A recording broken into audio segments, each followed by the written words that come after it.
Really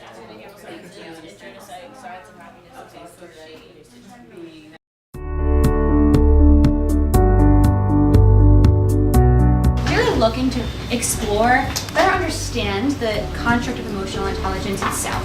So we were thinking, okay, how does, in addition to understanding what aptitudes, what social capabilities it is related to, in what context, what kind of contexts shape how emotional intelligence is employed by an individual, and how do those contexts influence, how an individual perceives another person and the emotions that they may have. So we wanted to look at digital contexts and how emotional intelligence changes in them. At the 4 branches, there are 4 branches of emotional intelligence, as Julius mentioned.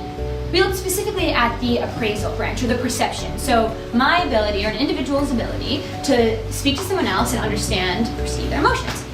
So to do so, we developed the digital emotional intelligence measure.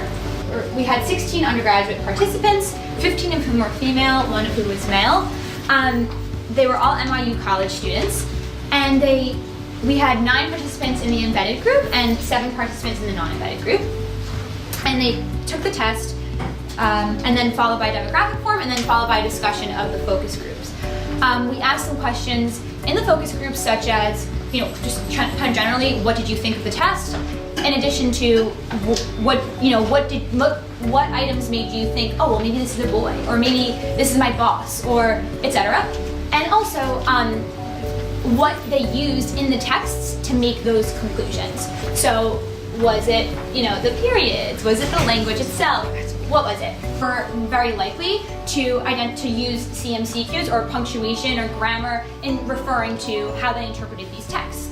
So, for example, one person said, quote, "So I guess the more serious conversation, the more proper grammar I would use in a text."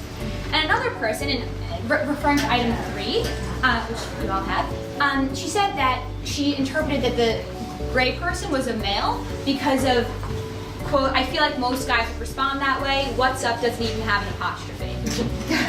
So it's interesting. So that kind of, so that confirmed the fact that people are picking up. These are possibly not the nonverbal signals that people use to assess emotions. And so, why do we care? Why does it all matter, right? What does being able to understand how people perceive emotions on a computer screen or on a phone screen tell us?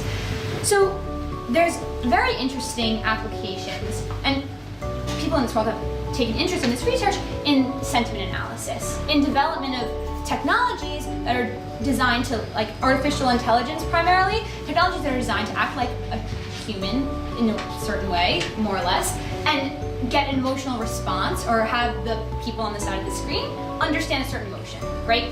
So they are that's a very interesting application that this work could have, in addition to kind of content strategy development. So, big companies who are creating whole blog series or whole whatever it is, all kinds of different content, how will their audience perceive their work? How, what kind of emotion will they get from it? We're really excited to do this research, and it's really looking at how emotional intelligence in our increasingly complex and digital and multicultural world, how it's playing a role